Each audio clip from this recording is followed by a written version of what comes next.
Welcome to the show. Today's episode is proudly sponsored by Grow Generation, where the pros go to grow. More on them in a bit.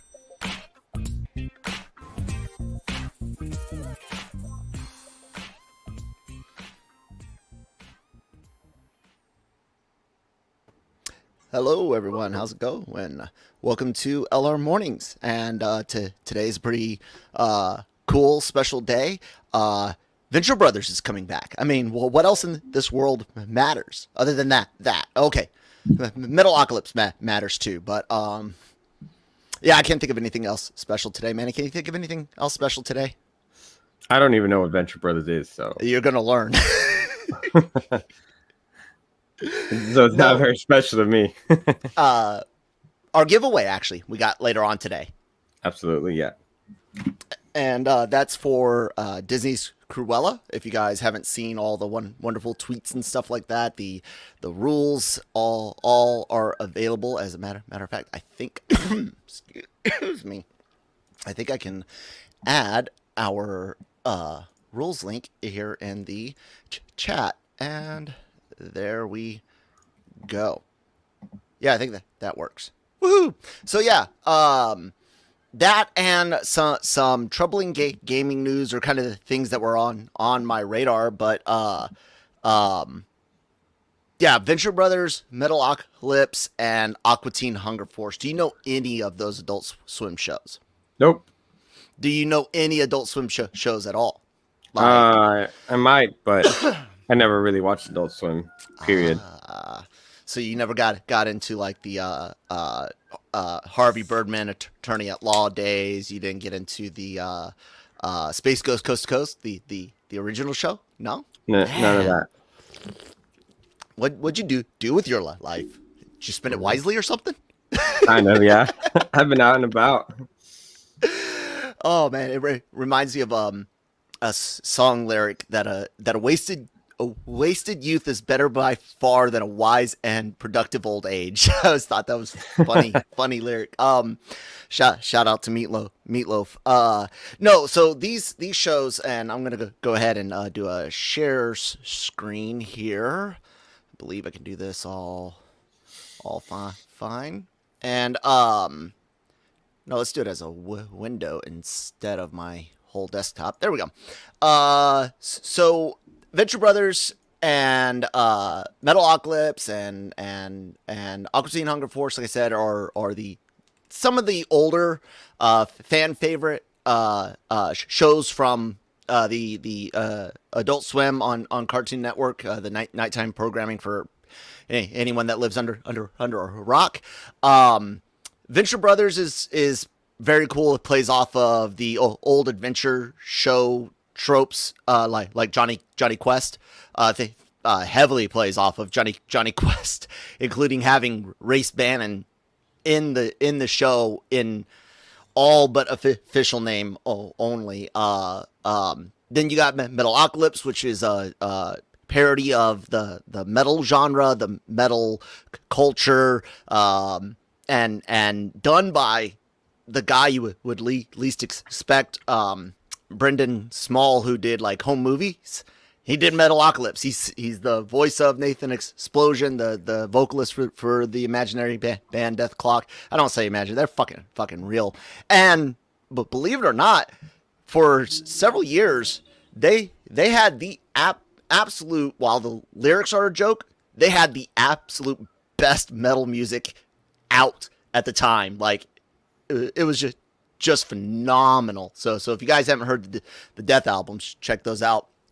And then Aqua Teen Hunger Force it's stoner comedy. You've got these life-sized fast food characters, Master Shake, Frylock, and Meatwad. It's just good old-fashioned stoner comedy that kind of got out of whack with me when the Moonanites took over too much. So this getting a movie to finish up, it is what it is. This I'm super excited about, and Venture Brothers I am really excited about. Since you didn't get into these, and I know animation with you is different. You like movies more than shows. You got a lot of stuff to consume with comics and all that. But what type of mature, not Simpsons or Family Guy cartoons have you gotten into, if any at all? Not really. Yeah. Any particular reason? They just don't attract my attention.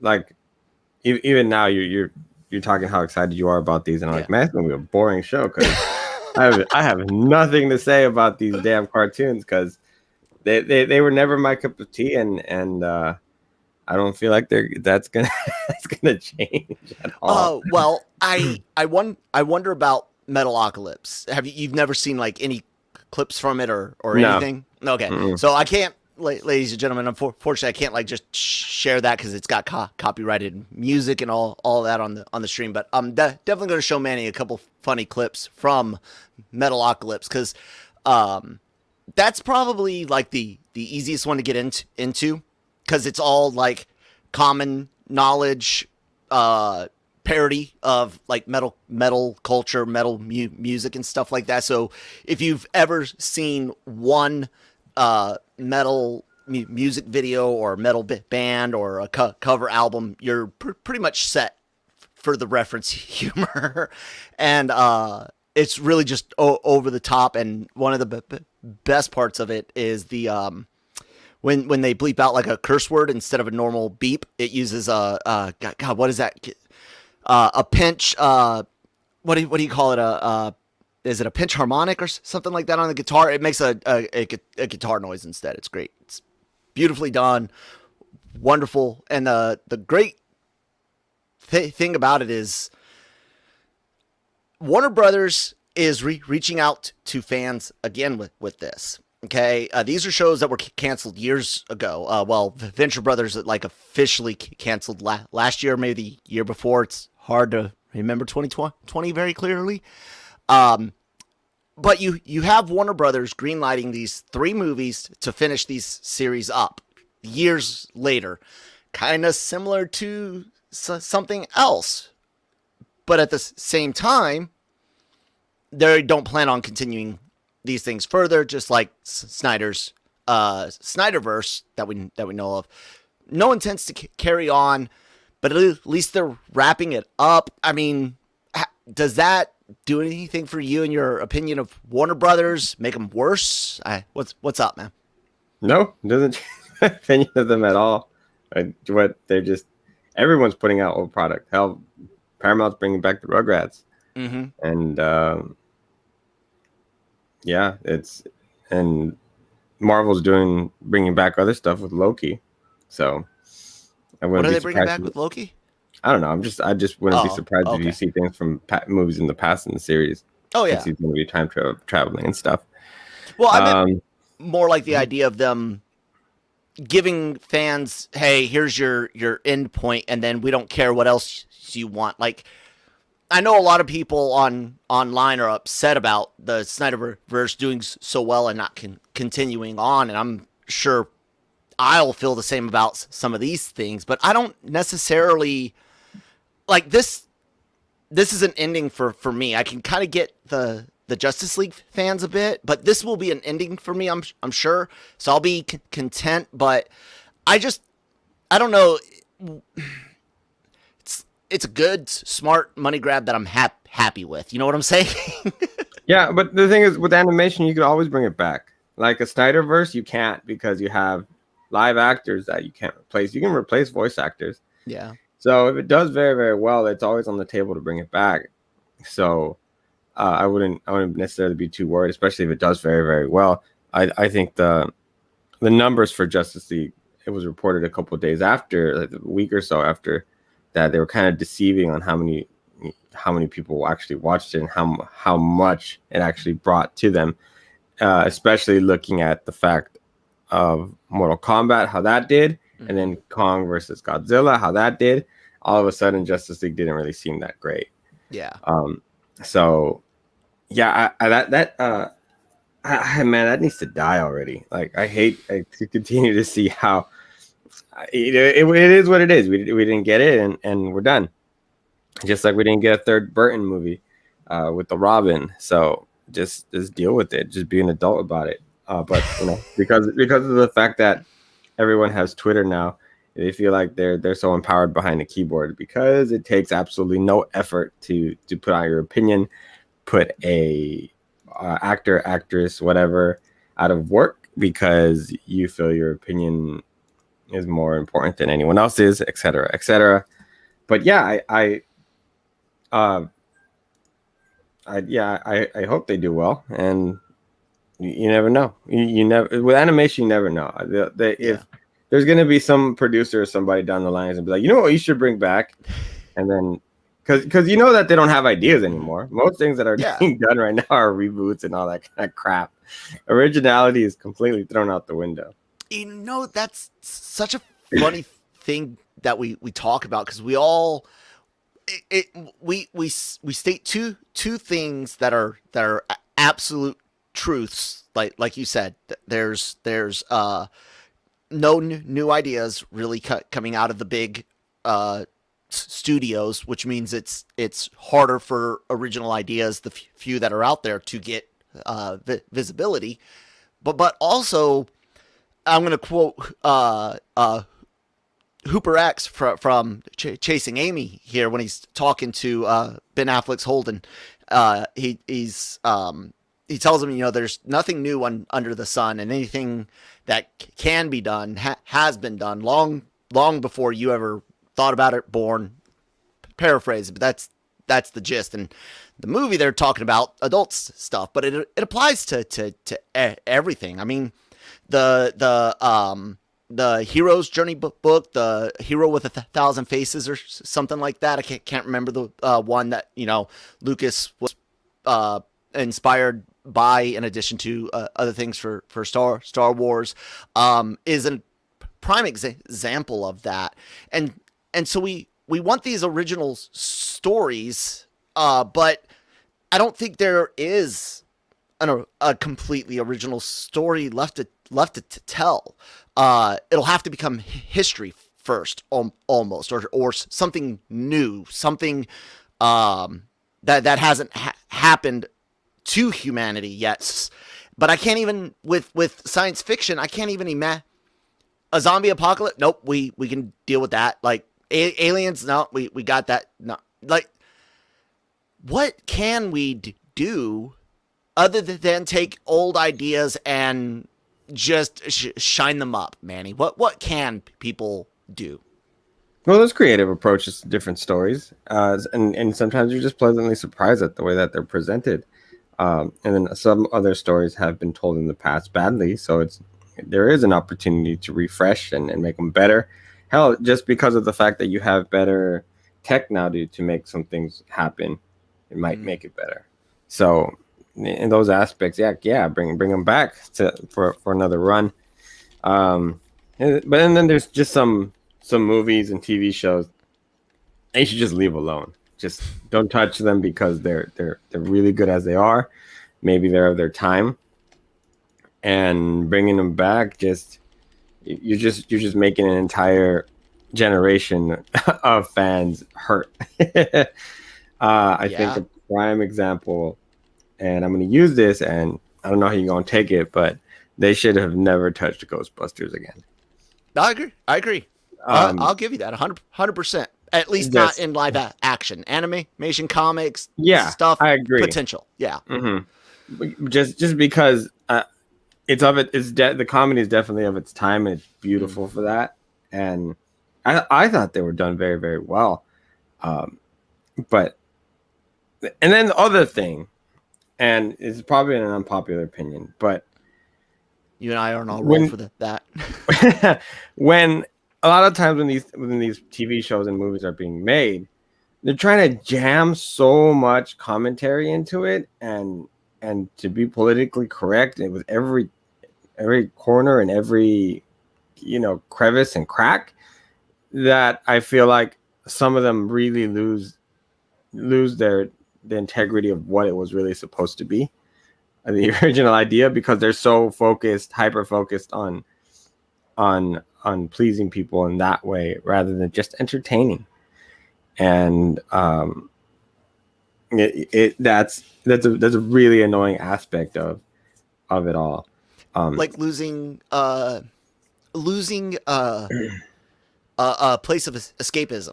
Like right. we're running out of places to escape. You and I talk about this very often, ladies and gentlemen that are watching. Thank you for tuning in. Please hit the subscribe button and look out for our special Cruella ticket giveaway coming up here soon during the show.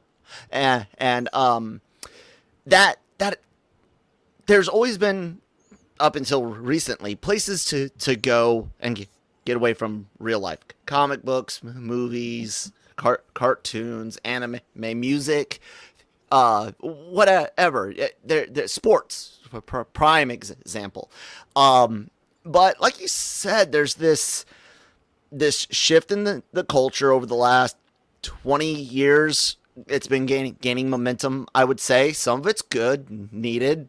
Some of it goes a bit too far, and some of it just kind of is almost pointless, because it's like the fight that you might be fighting might already be won. You're just not acknowledging it. It's like when people are like, oh, I'll use Star Wars. Oh, there's this Rey, powerful, strong female character, and that's new to Star Wars, and it's like, Mara Jade, does that ring a bell? Jaina Solo ring a bell? Tahiri ring a bell? Like, I know not you, because you're not like EU big time star, but the point is there was already these strong female characters beloved in Star Wars books, comics, fan films, like cosplayers, toys. I got Jaina up on my shelf back there. And there's a radio commentator that calls it, I think he calls it the history of now and forget tomorrow. Like, it doesn't even matter how much ground has been gained. It doesn't matter that Horizon Zero Dawn is one of the top selling games of all time. If somebody all of a sudden looks at Ratchet and Clank and goes, who's this female Lombax I'm going to be playing as? Oh, you sexist pig. You don't want to play as a female No, I played all of Horizon. I'm just wondering what's up. No, you can't do that. You got it. Okay, I'm done. I don't even want to be in the discussion anymore. Right. So with that, it kind of brings me to back to the escapism part. Where else do people get to go to get away from real life? Yeah, it's a touchy subject, and it goes back to the power of social media and how that influence people nowadays. And it's really sad, because a lot of times the people who are clamoring things aren't even fans of properties. Yeah. We've talked about that several times. It's, and if it's not one thing, it's another, and it's another. What was one of the recent ones, dude? I laughed so hard because I couldn't believe it. There were people at Disneyland or Disney World, one of the two, who were upset at the new modifications for the Snow White ride. Oh yeah, the True Love's Kiss being still there. No consent. Because the True Love's Kiss was no consent, without consent, dude. So, like, my biggest problem with it. Here's my biggest problem with it is that me, average Joe, then has trouble sifting through what is a big deal, because sometimes some of these things are a huge deal, and rightfully shows should be taken out, or somebody should be removed because of their. Sometimes when people are really shitty people, yeah, or some things in the past should not have happened and shouldn't have been buried or something like that. Some of those scenes in Aristocats, yeah, those yeah, those needed to go. And then when is it just now you're just doing too much to the point where some of us just don't even listen to it at all. Yeah. And it's just it almost feels like, oh, that's just the flavor of the week as far as who they're targeting. And I don't correct me if I'm wrong, but when you mean like the bad stuff from old Disney movies has to go, you're not talking necessarily editing all future or all copies or deleting copies. You're saying that aspect should have been left in the past, right? Right. Yeah. Mm-hmm. Yeah. And I agree 1,000%. Yeah. There's a lot of stuff from Disney, even 15, 20 years ago. Like I said, that at least by today's standards, don't cut it. Right. But that's dangerous to look at it. Like, you will basically never be PC or woke or whatever term you want to use, correct. Well, I don't even, that's the thing. I don't even know. Like, you'll never be right enough for 10 years from now because of social media. Yeah. And the thing is, to keep pushing on that way and to pretend like you are very PC is very hypocritical, because we're all human. And if you really think about it, you probably find something on anyone. Oh yeah. Anyone. Everyone. And, if you think you're pure and whatever, that's bullshit. And so just you have to accept for people that they are imperfect. Yeah. And sometimes things do happen. And then change and grow and learn. That's part of being human, making mistakes and owning up to them and moving forward. But that's not what the internet does, man. And so it makes it very difficult to sometimes to even revive products or to make new ones, because studios or production teams, writers are all so worried about making sure that they're so politically correct and that they have the right balance of actors and actresses and blah, blah, blah, blah, blah, that you maybe lose focus in what you were trying to do in the first place. I'm not saying that, like for example, I do agree to some degree that if you're gonna have a certain race for a character, especially if they haven't been included in many films for generations, you should probably cast them as that, as who they are. And that sometimes I do understand.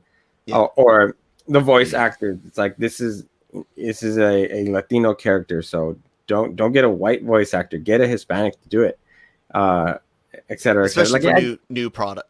Yeah, especially for new product ones. Old product, sometimes I'm like, well, like we've already been doing it for 15, 20 years. Like, what are you really gonna do? Yeah. So it's just a slippery slope. And then every other day when I open Twitter, it's like, who are they trying to cancel today? And then and I'm no longer even looking into it, because what's the point? Because tomorrow it's gonna be somebody else, the next day it's gonna be somebody else.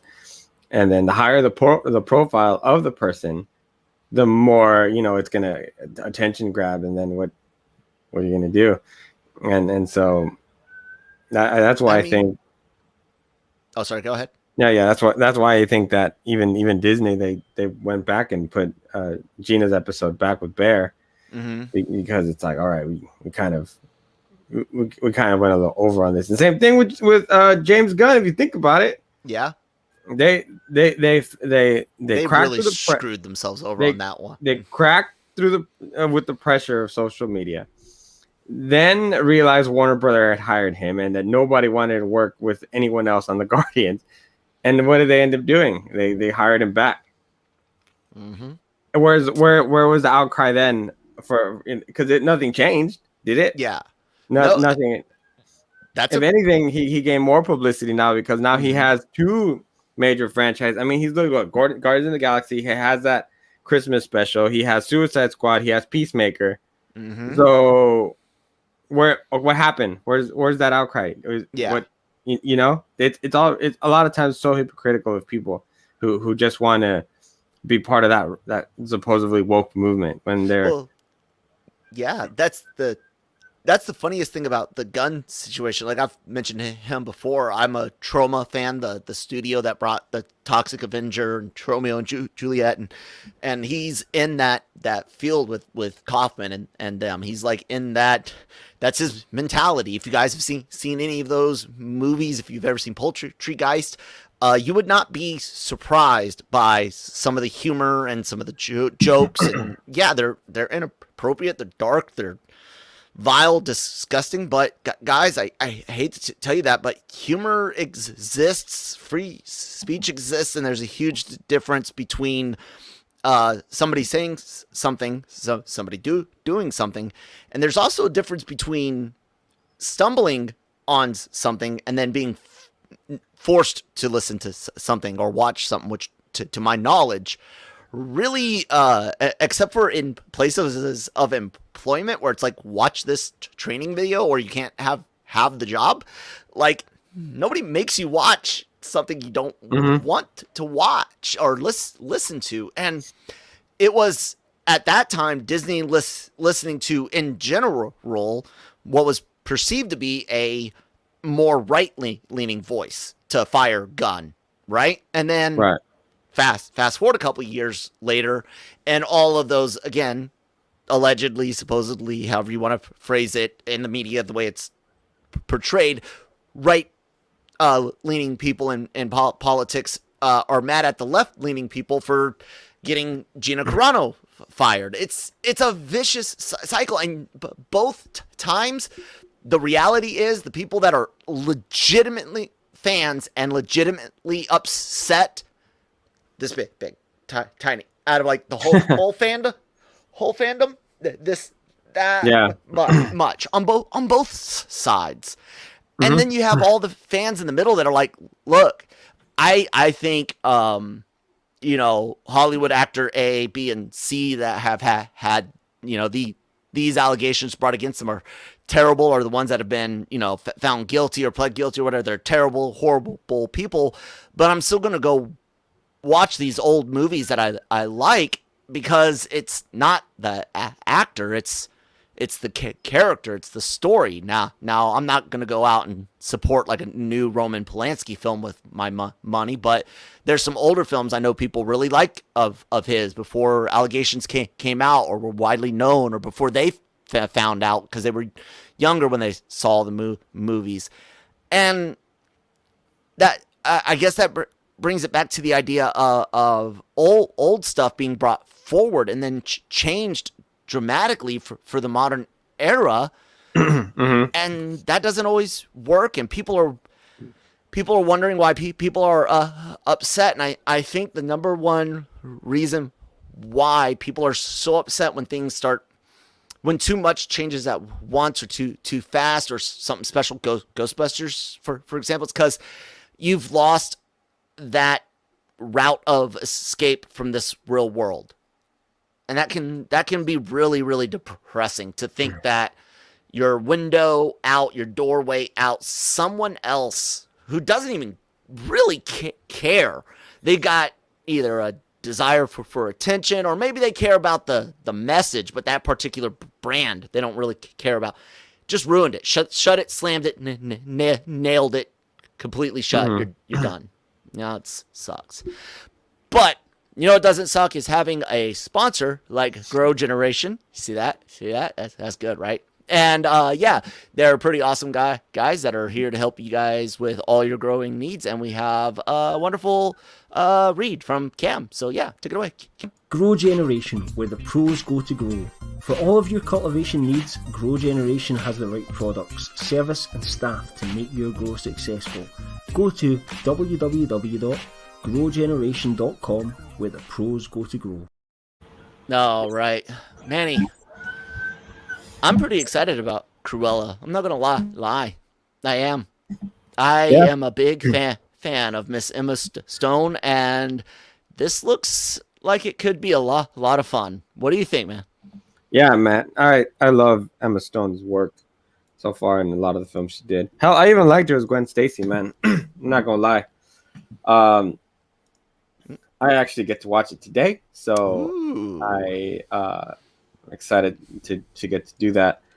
But yeah, the chemistry I think she's gonna have with Emma Thompson as kind of her boss and in her journey, I just I just find it appealing. And then I don't know what it is about old London, man, that's been so appealing lately to different shows and even movies. But I love it, man. Just just kind of that really almost that gothic kind of whimsical, I don't know, world that they created back in the 70s.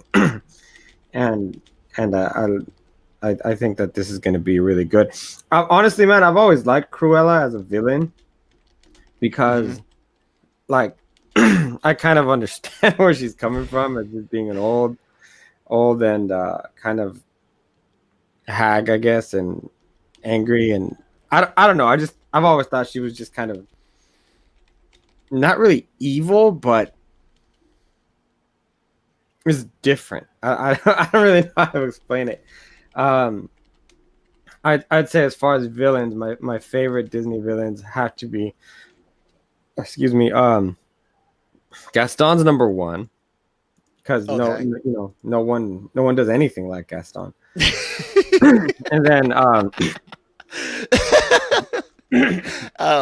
wow. Hades from Hercules, Mm-hmm. and then it's Cruella as the top three. I can respect that. I can respect that. Hades is great. James Woods, God, just brilliant in that role. People have their issues with him and whatever, but if I hate musicals, and even I can watch that comes from like that age of Disney that you and I were growing up in your Aladdins, your Lion Kings, and then at the tail end of that, as we were becoming adults and getting into seeing Pixar really come up, and then like Incredibles and stuff like that a little later. But those movies all had aspects that were really great for people that weren't necessarily into the musicals side of things. Robin Williams and Hades being prime examples, and it was always that comic relief. But yeah, Cruella is an interesting villain when you really think about her. And like you said, the older character from the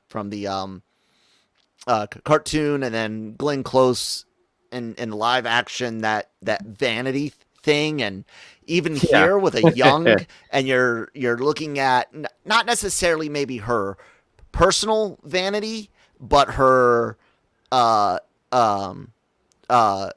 societal vanity, right? Yeah. I think what I love about it too is we're gonna get to see like just how much of a creative genius she was as well. It's not just that she wasn't just crazy. There's a root to it, and there's almost like a bigger evil behind it, which was her boss, who was a total dick. But I like the fact that we get to watch her grow as a person first, and as that happens, where does she snap? And right. But like some of the in the trailer, some of the trailers and clips we've seen, she kind of you see some like these like moments of brilliance where she reveals a dress in a certain way, or she has a certain something written on her face that's really fashion forward, right, in those times. And I think that's really cool. What's really cool also is Glenn Close is a producer on this. So I did not know that. Yeah. So when I saw that, I was very excited to That's see that. Cool. Yeah. So I like that. Yeah. Yeah, I have a lot of crossing my fingers is good, because I wasn't like Maleficent was good. That pleasantly surprised me, because I wasn't necessarily into Sleeping Beauty. So right. Besides Maleficent, I was being kind of treated like the boss bad guy, really. Right. Kind of Kingdom Hearts and stuff, whatever. I never really thought that her story would be so appealing, and it was. The second one, not so much, but the first one was really done really, really well. And I think Disney going this route rather than the main stories, I think is great. Because like Aladdin, oh my god, that was so bad. And it wasn't, and the problem wasn't even the fact that they made Jasmine's part bigger. I thought that was fine. Mm-hmm. The problem was that the guy they had playing Jafar was just flat, and there was no menacing presence to him. I never felt like he was a threat even to Aladdin. And so there was that one. Jungle Book was okay. I thought Beauty and the Beast is probably the closest to the adaptations that they've done. Even kind of giving a little bit more of a backstory to her mom. Mm-hmm. But I think focusing on the villains, I think the audience that you're gonna want to target are the millennials who grew up with these films, and it can now relate more to the villains than the heroes in the stories, right? So I think Cruella is a perfect example. It's funny. I always see this meme that says, I always wanted to grow up to be a Disney princess and ended up being Yzma from Emperor's New Groove. Yeah, I'm like, so true, right? So and then and obviously if you get the millennials, you're gonna get the kids too, because they could always pop in. Oh wow, I was gonna say pop in the VHS, but Jesus, people are gonna be like, what is that? Don't even know what DVDs are. So funny story. I had a one of my employees come up one time. He goes, "Hey Manny, what's a cassette?" Oh god. And I was like, what is a what? He's like, what's a cassette? And I was like, I said, wait, are you trying to say cassette? Yeah. Yeah, what is that? I was like, get the fuck out of my office. No, really, what is that? Oh my god, dude. I lost it for a second because I couldn't believe that somebody came up and asked it me that way. I was like, you've never seen Guardians of the Galaxy? This is why it's even a bigger problem now.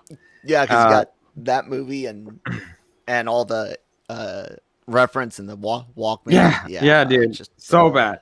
I used to record songs on the radio that way, man.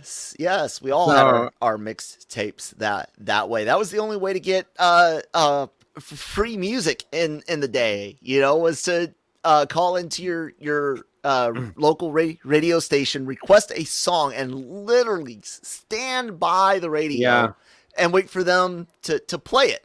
And hope that they also put you on the radio so you could hear your voice and tell all your friends, I was on 92 W. Also, whatever the hope fuck, that the host would shut the heck up so that he wouldn't be in your damn track. That too. Yeah, definitely, because you're trying to get that love song recorded for that steamy date, and you don't want to hear any voices at the beginning. You need to have a chill. You needed to have a playlist, man. Because your playlist meant a lot. It said a lot about you. Yeah. So back to it. Just I mean, Corella's been featured. She's had the animated feature, which had a dope song. I thought that was one of the cooler songs. Yes. Just cool, classy, and it really, really went with her, and then it didn't because of how crazy she was. Just so good. Obviously the live ones that you talked about was Glenn Close. She was also in Once Upon a Time. She had a role for a couple seasons, and as Cruella. Yeah. Oh, nice. Dude, Once Upon a Time was my shit, bro. Like that was so good for so long. There was one season, the Wizard of Oz season, that I had to labor through, but I found out a lot of people felt the same way. Do you know what Once Upon a Time is? Yes, I'm well aware of it. Okay. Jennifer Morrison is the either Snow White or the Wicked Witch, and she's in the real world. There's like a town. I got the gist of it, and they had seasons with additional stories, and I like the idea. I just never got into it. So, but it's just the way you reacted. I wasn't sure. No. I got it.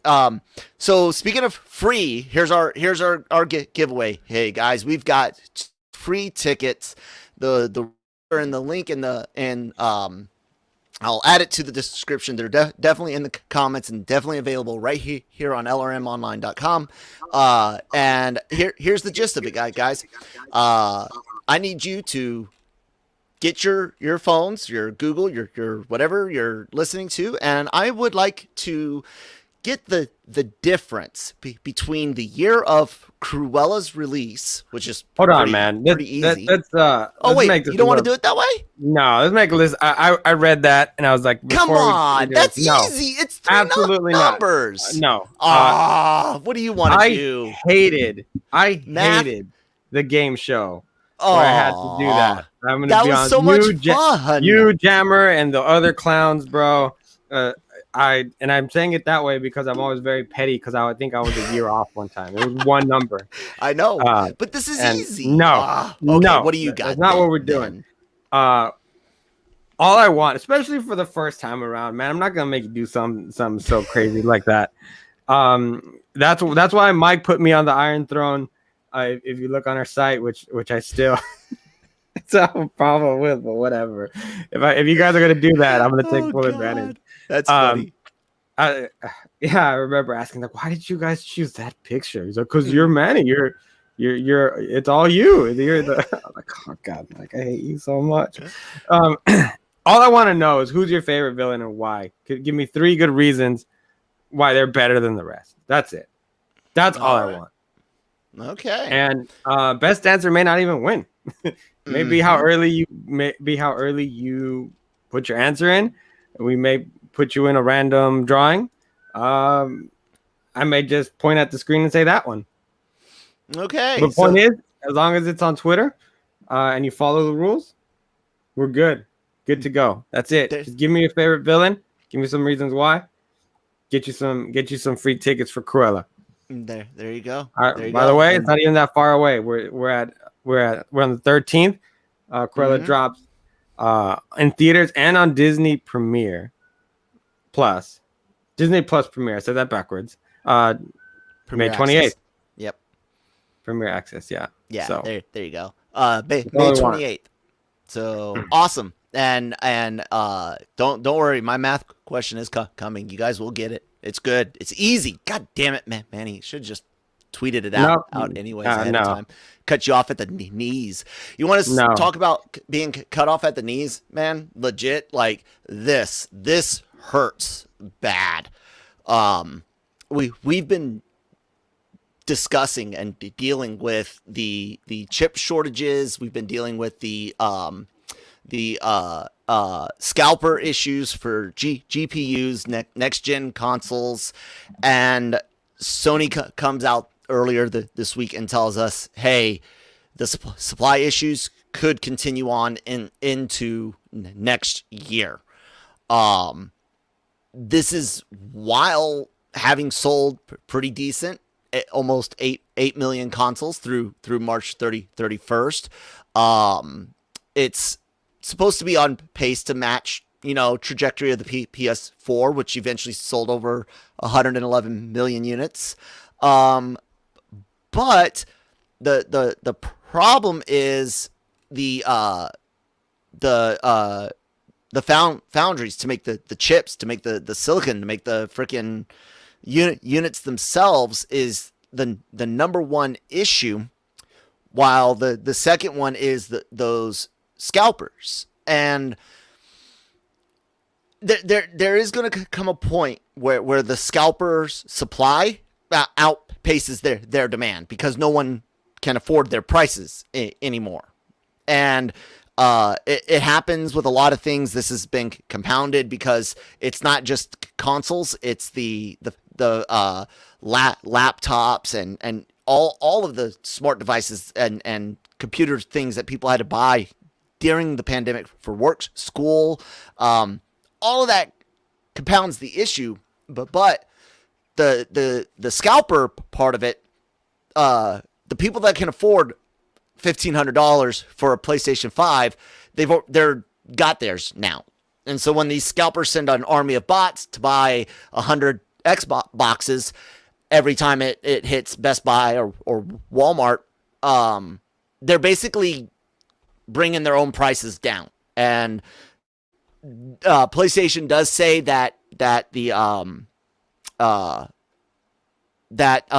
demand itself isn't calming it down for the device itself from average people, but that scalper part of it, that bot army part of it, the best thing in the world you can do, don't buy from them, no matter what. Just don't do it. Let the idiot with money to burn try to convince them not to, but let them. But then everyone else just stop. Don't buy it unless it's coming from a known store. And force the scalpers to eventually sell their stuff to, official stores like, GameStop or your local third party secondhand store. But these next gen consoles, the PlayStation, dude, I was looking to jump on for Horizon 2, Forbidden West, and really because I know that most of the next gen games these first couple of years are designed for the previous gen anyways, I don't even care anymore. Like, I'm not even bothering with it. I've already resigned myself. I'm not getting a PS5 till like 23 probably, and I'm gonna get Miles Morales, the next Final Fantasy, and Horizon all on the PS4. Dude, I've never been one to buy a console in its first, hell, even 2 years, man. Really?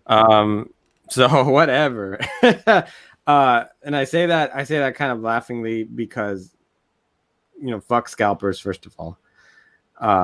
Really selfish, and there should be there. I wish there was a way to stop it. But, yeah, it's difficult.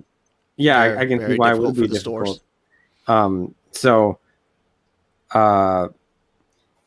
Excuse me.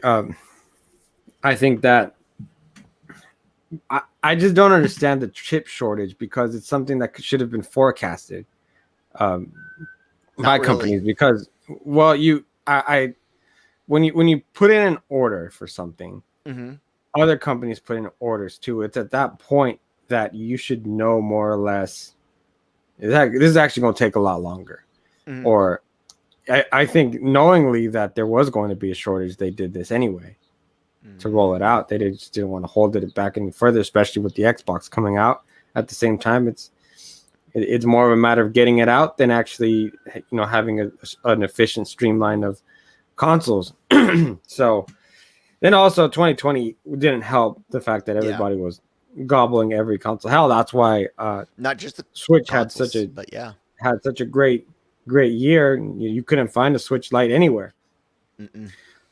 So excuse me. And then the crypto mining thing for GPUs adding to that issue. And you're right about the orders, and that foundries and places are not foundries. They're fab sites. There's different word I think they use than foundry. Maybe it is. Anyway.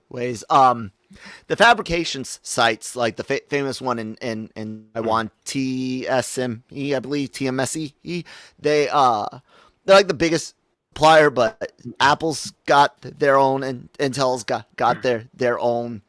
It's just crazy to think in all this time as we've been growing, that Sony, Samsung, Apple, Intel, Nvidia, AMD, like, why don't you guys all have your own fabrication sites for at least a chunk of your stuff? If your main thing's phones, like Samsung should be able to produce the majority of their own phone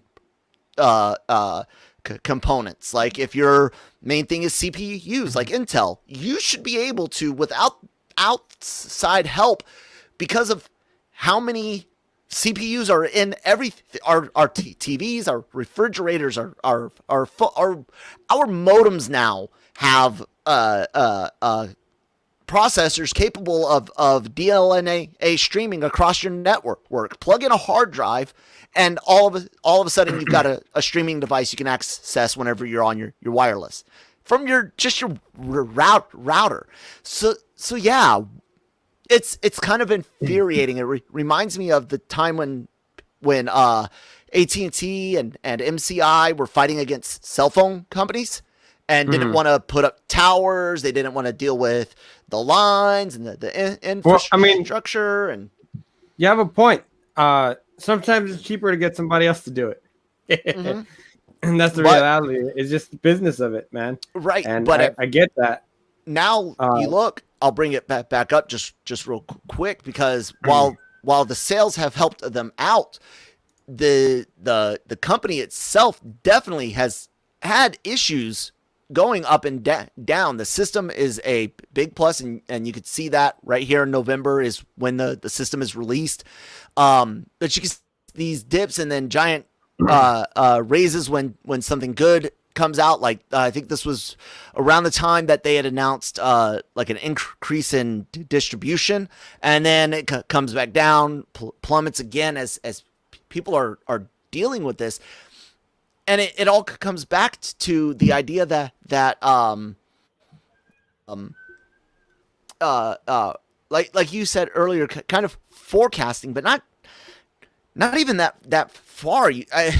We know for a fact that things are just going to get more connected, right? Right. We know.